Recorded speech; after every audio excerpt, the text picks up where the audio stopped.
Ерте заманда бір шал мен кемпір өмір сүріпті. Бір күні шал кемпіріне «Маған бауырсақ пісіріп берші» дейді. «Неден пісіремін? Көп болды, үйде ұн жоқ». «Ей, кемпірім-ай, сен қамбаны сыпырып, қуыс мүйсің қырна, осылайша қалған құтқан ұнды жина». Кемпір шалының айтқанын істейді. Қамбаны сыпырып, қуыс мүйісті қырнап, әзер дегенде 2 уыстай ұн жинап, оны қаймаққа елеп бауырсақ жасайды. Пешін жағып, табасына майын құйып, бауырсақты пісіруге қояды. Көп аз уақыт өткенді, белгісіз үй үшін тәтті нан иісі алып кетеді. Бауырсақ тегіс, домалақ, сырты қызаңқырап, әдемі болып піседі. Шал оны бірден жегісі келеді. Бірақ бауырсақ өте ыстық еді.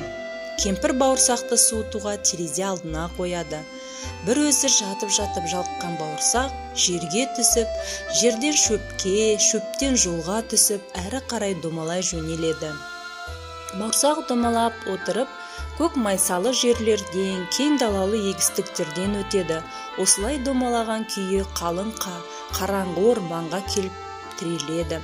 Орманда оған қоян кездеседі. Қоян айтады: «Бауырсақ, бауырсақ, мен сені жеймін». Бауырсақ оған былай жауап береді: «Мен атамнан, әжемнен кеткен бауырсақпын. Сенен қоян кетуге аса қулықтың қажеті жоқ». Осылайша бауырсақ әрі қарай домалай жөнеледі.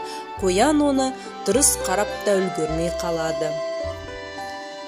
Бауырсақ жалғыз аяқ жолмен домалап келе жатса, оның алдынан қасқыр шыға келіп: «Бауырсақ, бауырсақ, мен сені жеймін». «Қасқыр, сен мені жеме, одан да мені тыңда. Мен атамнан, әжемнен, қояннан кеткен бауырсақпын. Мен қасқыр, сенен де кетемін». Осылай бауырсақ әрі қарай домалай жөнеледі. Бауырсақ орман ішінен домалап келе жатса, оған аю қарсы шығады. «Бауырсақ, бауырсақ, мен сені жеймін». «Жоқ, аю, сен мені жеме, одан да мені тыңда. Мен атамнан, әжемнен, қояннан, қасқырдан кеткен бауырсақпын. Аю, сенен де кетемін». Осылай бауырсақ әрі қарай домалай жөнеледі.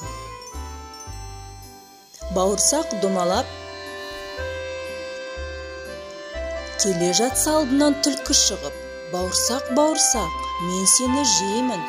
«Түлкі, сен мені не айтатынымды тыңда». Оған қу түлкі былай дейді: «Мен сенің айтқаныңды тыңдар едім. Қазір қартайып, құлағымның естуі нашарлап жүр. Менің тұмсығыма отыр да айта ғой». Түлкінің тұмсығына отырып бауырсақ әңгімесін бастайды: «Мен атамнан, әжемнен, қояннан, қасқырдан, аюдан кеткен бауырсақпын. Түлкі, сенен де кетемін». Осыны айтып үлгергені сол-ақ екен. Түлкі аузын ашып, тістерін ақситып, бауырсақты жұтып жібереді. Осымен ертегі аяқталады.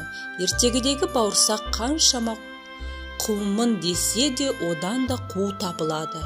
Бұл менен ақылды, мен қу жоқ деп мақтанғандарға сабақ.